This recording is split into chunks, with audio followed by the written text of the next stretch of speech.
Yo, what's up Moon Gang? So for today's video, magbabasa naman tayo ng mga comments sa mga subscribers ko dito sa YouTube. Then, before I will start this video, ginigreet ko po ng happy birthday yung papa ko. Birthday niya po sa September 2. And kuan lang sana, good health and have more years to celebrate. Then, mabuting tao yung tatay ko. Then, salamat. Happy birthday, father. So, ito na. So ngayon, kung magtatanong ko yan nung araw ngayon dito sa Hungary, September 1, 7 PM. Tsaka mababasa yung mga comment dito.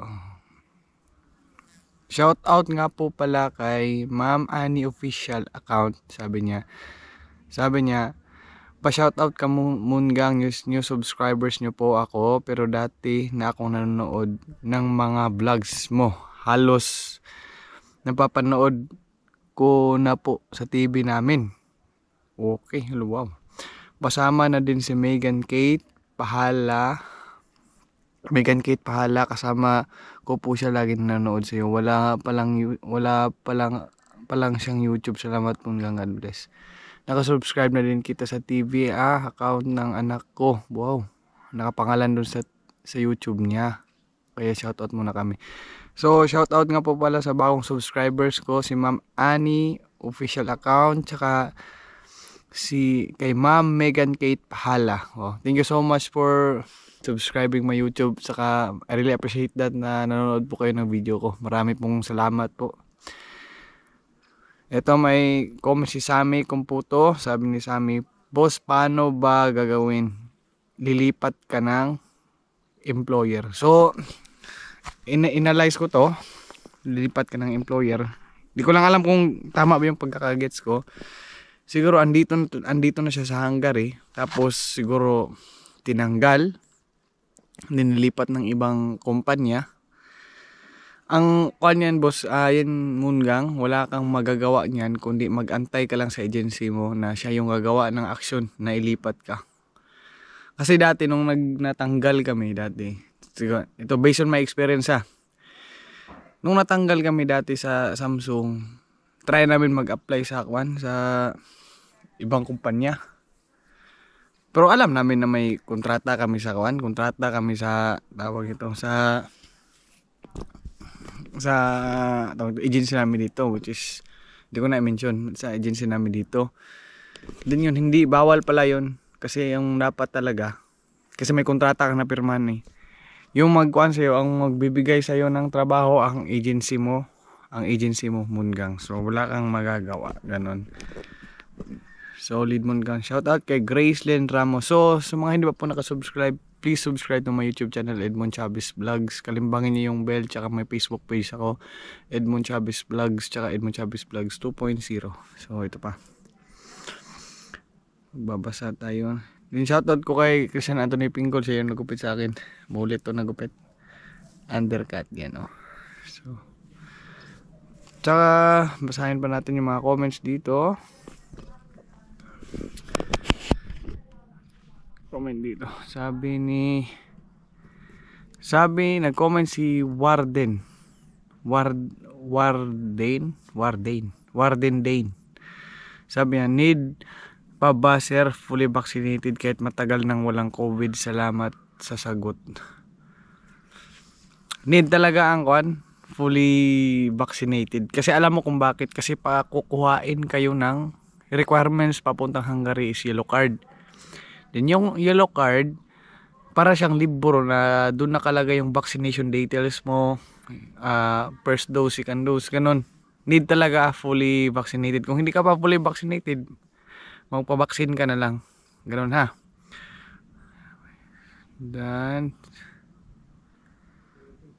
Then may comment to kay Sir Cleven Paul Delvo. Sabi niya, kabayan, ano agency mo dito sa Hungary? Kasi ako workforce KFC. Yung agency ko dito sa Hungary is ProHuman, Sir Cleven. Then sino ba? May tao kasi sa unan, pasensya na po kayo. Sabi ni Kuan, Cleven Delbo, magkano sir mali sahod mo kasi na-terminate ako Samsung SDI. SDI kasi nakasira ako ng company property. Oh, ganun talaga ngayon sa Samsung. Yung parang magkakamali ka ba, yung parang yung maging reason na tatanggalin ka nila kasi ganun talaga. So siguro sa sahod namin, liit lang sahod namin dito, siguro mga nasa 32,000 siguro, ganun. Maliit lang sahod dito sa amin. Di nag-comment si Bert TV sa Hungary, babae ba yan? May idea na ako. Yung vlog ko na hindi tinapos ang kontrata, nag-run away sa ibang bansa, babae ba yan? Parang may idea ako. Hindi ko alam Bert kung babae ba, basta nakita ko lang to sa vlog ni AG Vlog, tsaka nawan ko ng vlog. Oh no.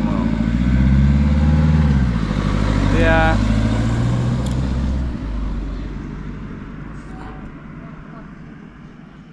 sino pa ba ang comment no? So yun lang naman Mungang. Tika lang ha. Yun lang nga, may babae nagkakalisa. So yun nga Mungang. Yun lang naman nagtanong, kunti lang yung nagtanong ngayon. So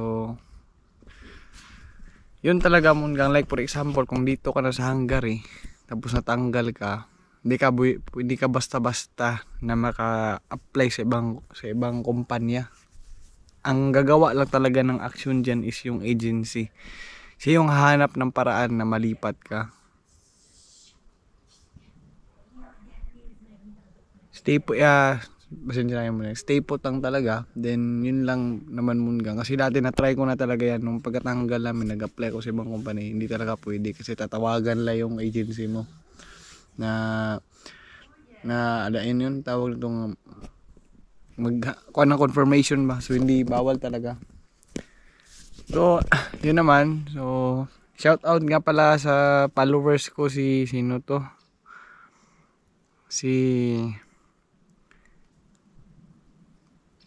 meron akong followers dito na shout out kay Sir Marcito Escala Virgilio Jr. Sabi niya, idol, paalis na ako, sana gabayan ng Diyos. Wow.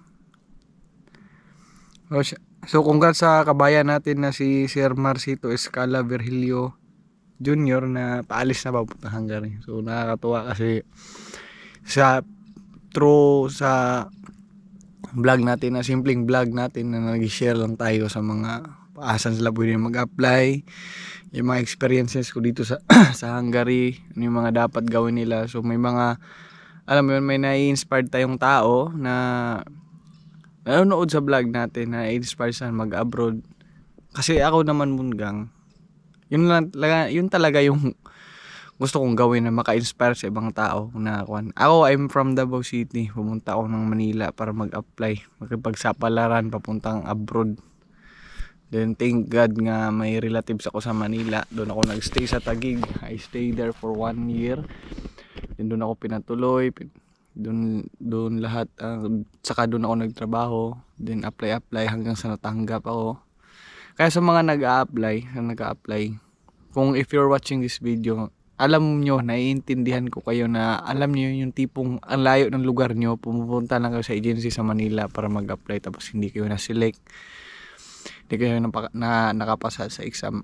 Kasi sa akin, danas ko yan na alam mo yun, yung todo effort ka. Then, alam mo yun, may trabaho ka pa. Then, hindi naman pwede ka lagi mag-absent kasi maka-question ka ng amo mo.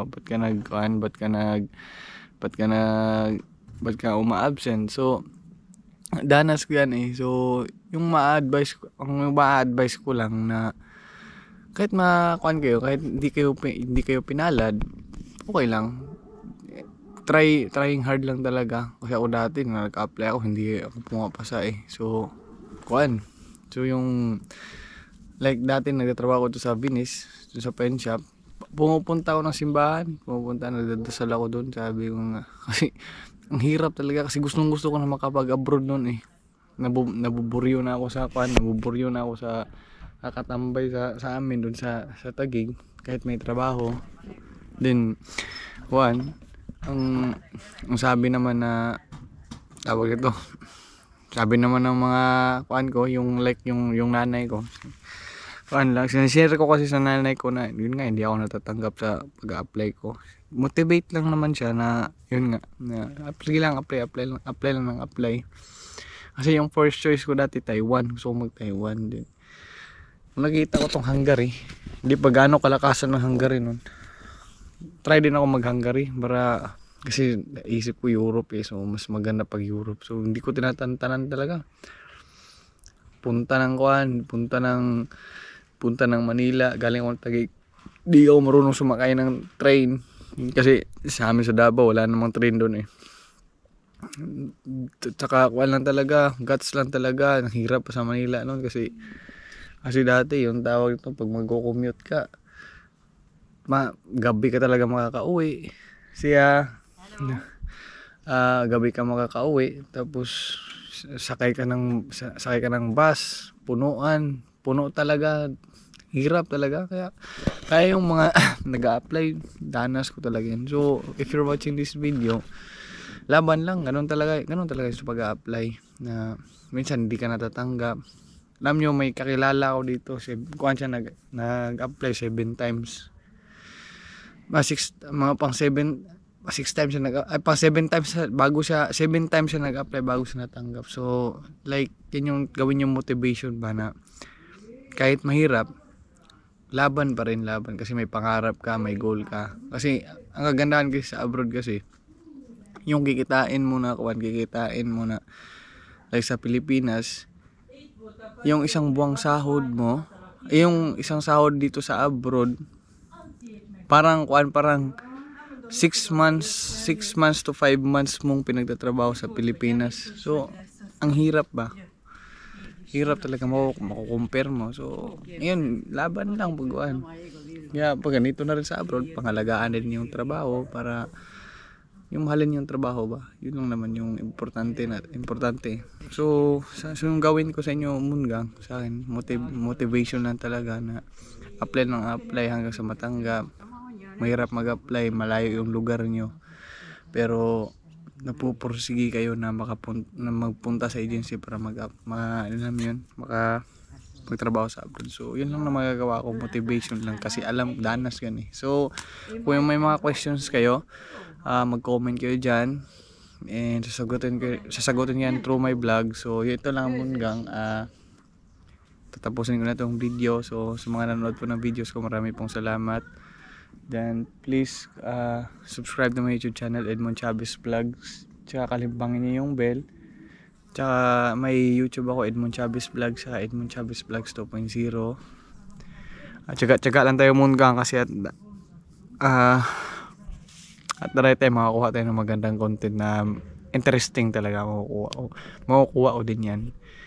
Then ngayon, kahit papaano, yung bahay namin dati, napapaayos ko na kahit konti man lang. Hindi naman siya biglaan, hinahinay lang, basta slowly but surely. So yun lang naman, Mungang. Thank you for watching, and God bless. Bye bye.